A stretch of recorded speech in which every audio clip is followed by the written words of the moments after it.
Olá, eu sou Patrícia Dadeia, advogada especialista em planejamento patrimonial e sucessório da família. O meu trabalho consiste basicamente em colocar o sistema de holding familiar à sua disposição e da sua família, para impedir que os seus filhos venham a ser rebaixados de classe social quando você não estiver mais aqui. É isso mesmo, o momento mais dolorido da vida deles, quando estiverem vivenciando um luto em virtude da sua partida. Terão que passar pelo caro e burocrático processo de inventário. E estou dizendo isso porque quero mostrar para você o pesadelo que é passar por um inventário.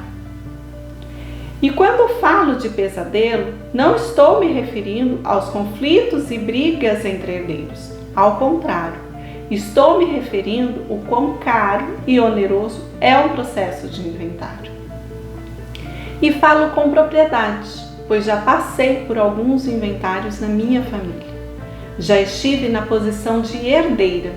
E quão doloroso e caro foi passar por um processo de inventário. Para detalhar e ilustrar os custos de um inventário, vou utilizar de uma planilha, considerando como exemplo uma família que tem um único imóvel avaliado em R$1 milhão. E se o seu patrimônio for metade disso ou 3 vezes isso, calma, é bem simples de resolver. É só você dividir por 2 se o seu patrimônio for metade, ou multiplicar por 3 ou 10 se o seu patrimônio for 3 ou 10 milhões, sempre de acordo com o valor do seu patrimônio, ok? Vamos lá!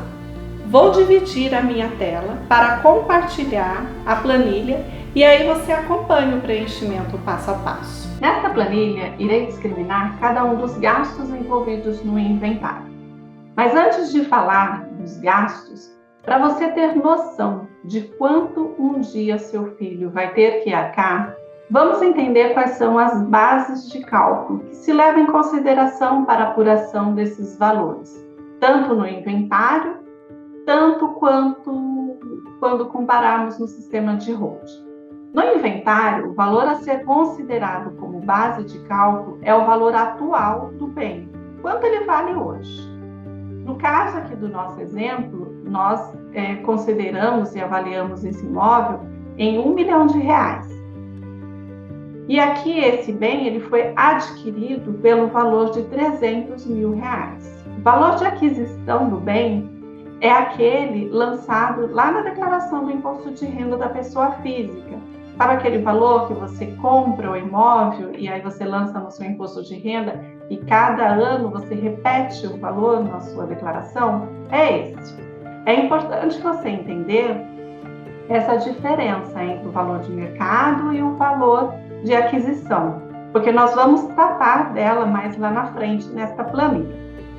Estamos considerando que esse inventário será absolutamente tranquilo, sem herdeiros menores e incapazes, não tem testamento, não há conflito entre os herdeiros, nada que impeça que esse inventário se realize pela via extrajudicial, ou seja, que se realize num cartório de notas, que é muito mais barato e mais rápido. E, em geral, esse inventário tem um custo.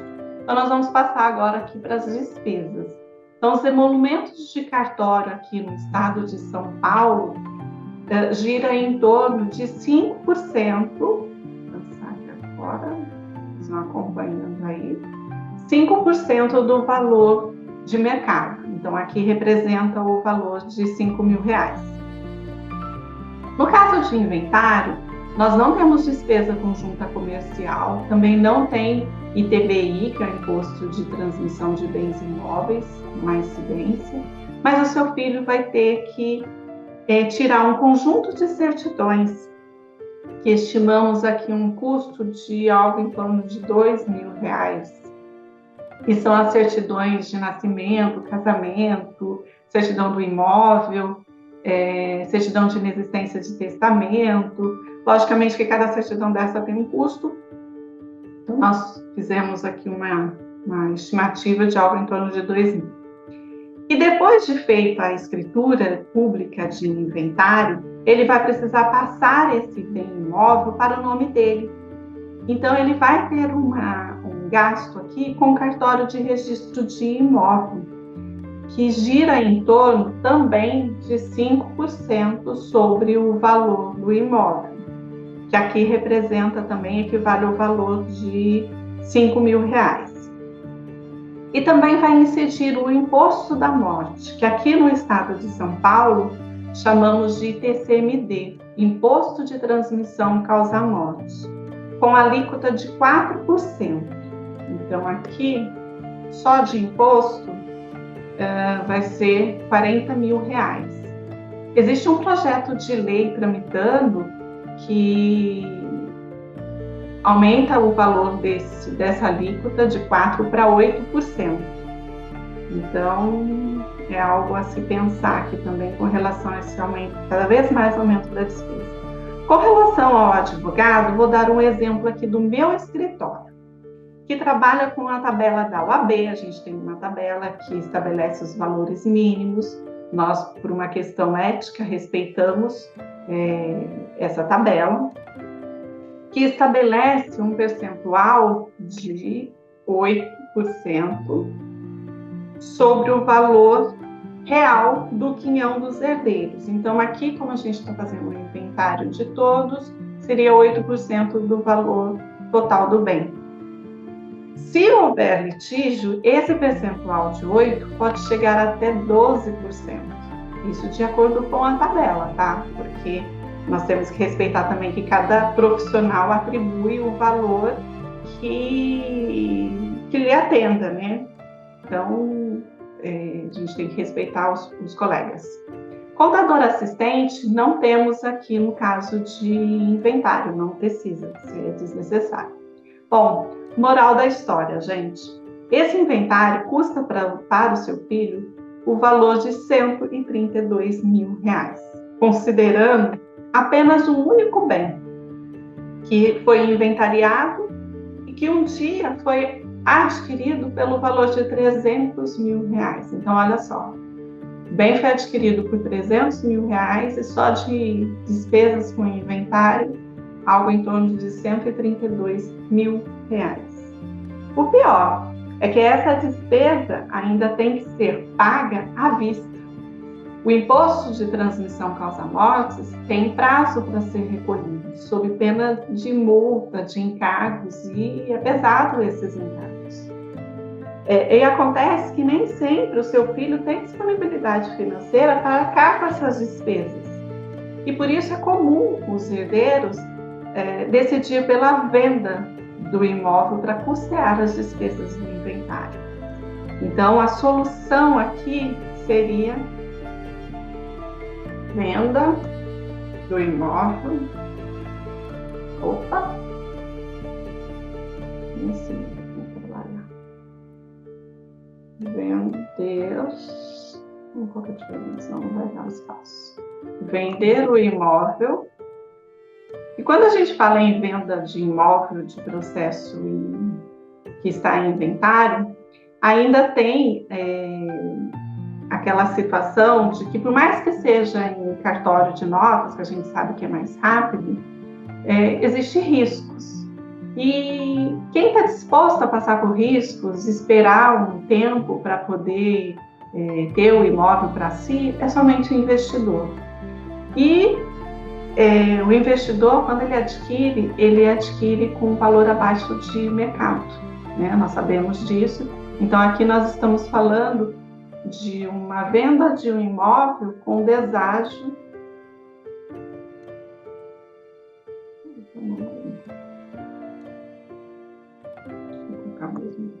Deságio de 20%.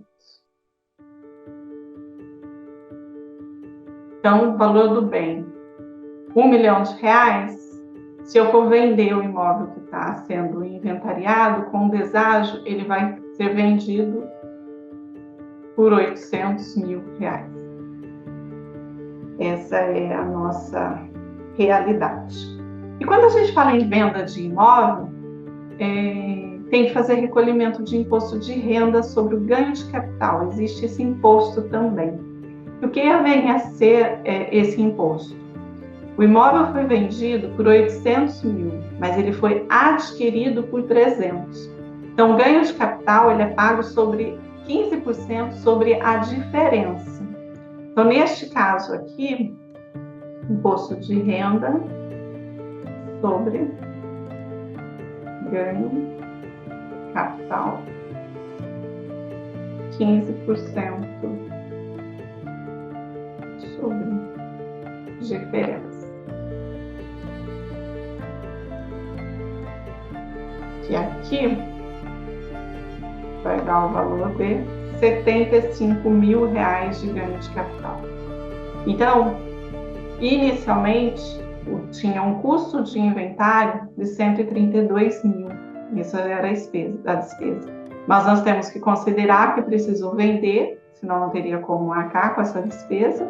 Então, tem mais o ganho de capital. Então, vamos somar aqui o valor da despesa mais o valor do imposto. Então, o custo total desse inventário passou a ser de R$207 mil.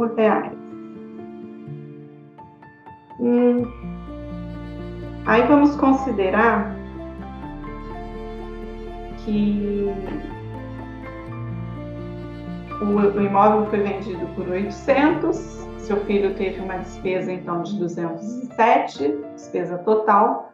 Qual o saldo final no bolso do seu filho propriamente dito? Vamos calcular aqui.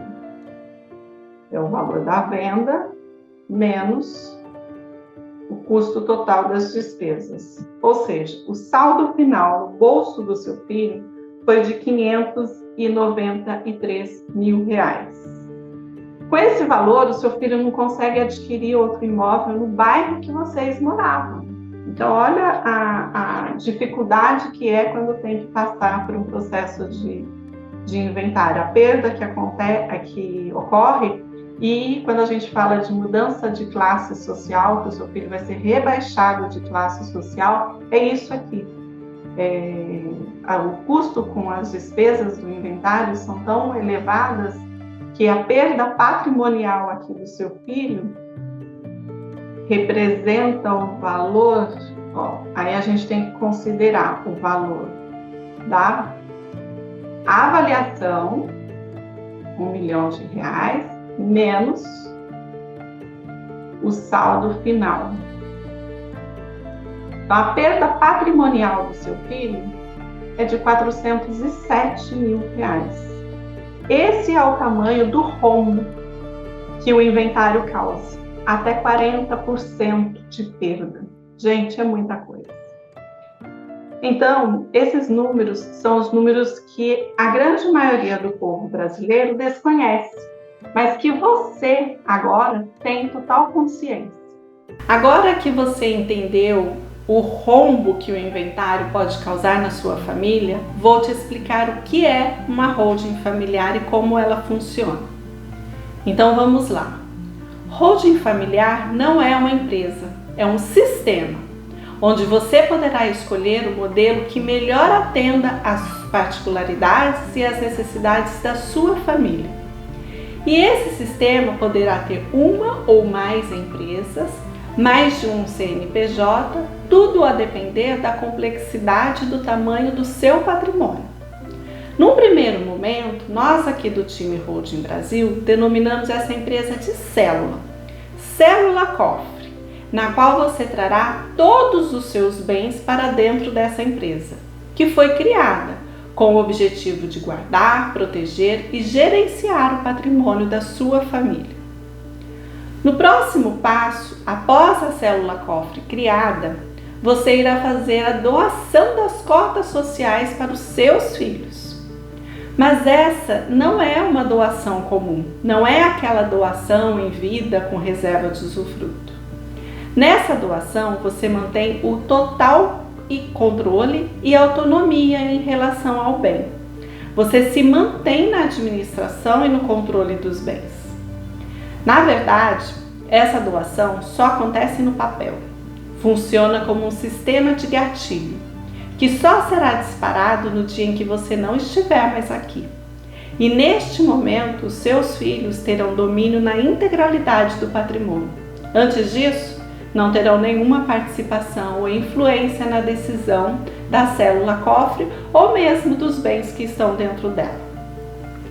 Temos que considerar que esse sistema também protege o patrimônio da família, com cláusulas protetivas que você irá escolher, como por exemplo a cláusula da incomunicabilidade, na qual seus filhos poderão adotar o regime de casamento que eles quiserem, e seu genro e sua nora não terão nenhuma participação nesses bens. Outra cláusula importante é o da impenhorabilidade, porque ela protege o patrimônio da família contra um eventual revés financeiro que o seu filho ou sua filha tiverem, como você também pode passar por alguma dificuldade financeira. É importante esclarecer que o sistema de holding não é irreversível. Você pode sim se arrepender e a qualquer momento desistir, rever e modificar a holding. Até aqui, nunca tivemos nenhuma situação de desfazimento da holding.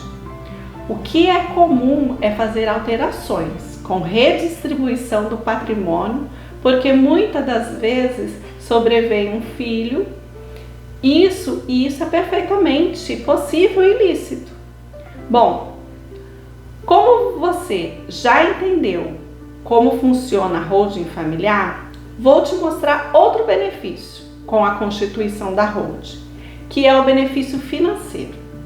E vou fazer isso através de uma planilha, onde vou comparar os custos do inventário, aqueles que eu já apresentei, com os custos de constituição de uma holding. Vou dividir a minha tela novamente. Agora sim, vamos lá, vamos fazer um comparativo e entender os benefícios da holding. Primeiro, a base de cálculo na holding familiar é muito diferente da base de cálculo no inventário. No inventário, nós utilizamos como base de cálculo o valor de mercado, o valor atual do bem. Já na holding, nós utilizamos o valor de aquisição, o valor que consta lá na declaração de imposto de renda da pessoa física. Aqui, como não será preciso um inventário, você não terá as despesas de cartório de notas, mas terá sim a despesa com registro da pessoa jurídica na junta comercial do Estado, que a gente está estimando um custo aqui de R$ 1.800. No sistema de holding, não tem despesa com ITBI, nem despesa com certidões, mas você terá que levar a registro para transferir a propriedade do bem. Então, você até vai gastar com cartório de registro de imóveis, mas aqui também a base de cálculo será sobre o valor de aquisição. Portanto, o custo da despesa aqui com cartório de registro de imóveis agora é de 0,5% sobre o valor de aquisição, então representa um custo aqui de R$ 1.500. Você também terá que pagar o imposto. No momento que você for fazer lá o planejamento sucessório, em que você vai fazer a doação de cotas para os seus filhos. Então, aqui, esse imposto da morte no inventário é 4% e é sobre o valor de mercado.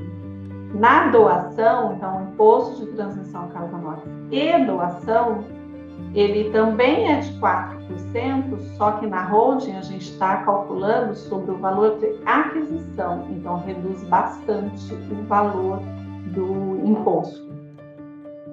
Com relação aos honorários advocatícios, considerando a complexidade e o tamanho da economia que gera para as famílias, num primeiro momento, as pessoas podem até imaginar que esse sistema pode custar uma fortuna, mas não.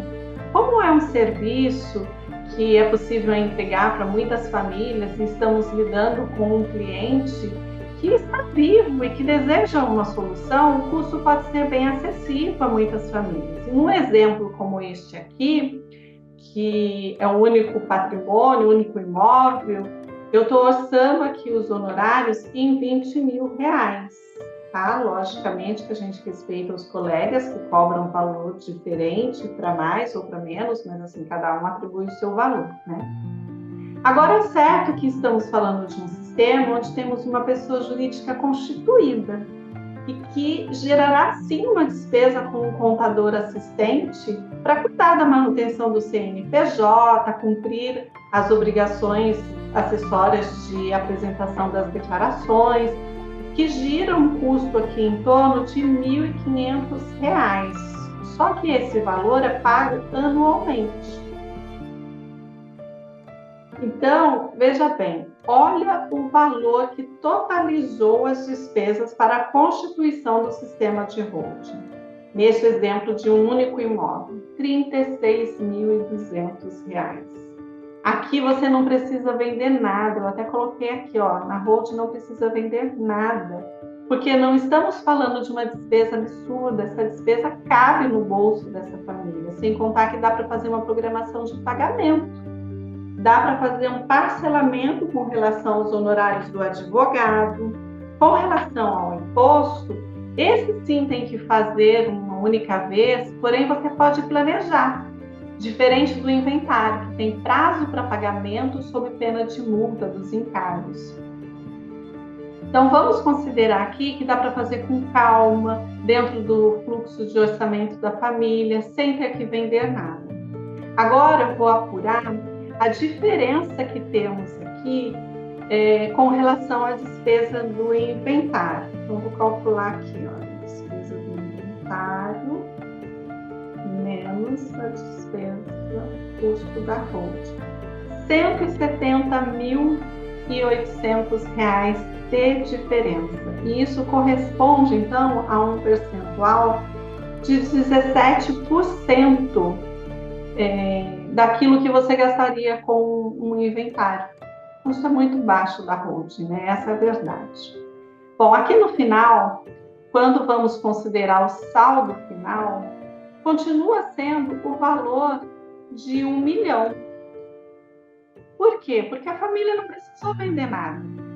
Não houve perda patrimonial, não houve perda, redução de valor do patrimônio. A perda aqui, gente, é zero. E por que zero? Porque ela cabe no bolso da sua família, e isso é uma solução fantástica que livra uma família de um inventário no futuro. Agora que você entendeu a diferença entre o inventário e o sistema de holding, vou te explicar o que você deve fazer para colocar esse sistema à disposição da sua família. E tudo começa com os passos da advocacia preventiva. Então, o próximo passo inicia com a elaboração de um croquis estrutural. E este croquis estrutural é um projeto de planejamento patrimonial, que começa com a realização de uma sessão de viabilidade, etapa mais importante da construção da holding, porque nesta etapa o objetivo é te ouvir, saber de você os detalhes, as particularidades da sua família, do seu patrimônio e o seu desejo de organização e distribuição de bens. Parabéns pela sua iniciativa e interesse pelo assunto. Seja bem-vindo a esse universo da holding familiar. Seja bem-vindo a essa solução que já é empregada há muitas e muitas décadas pelos bilionários e largamente utilizada nos países mais desenvolvidos. Agora é com você. O próximo passo é clicar no botão abaixo e solicitar a elaboração do seu croquis para a construção de uma holding familiar. Será uma satisfação tê-lo aqui. Até breve!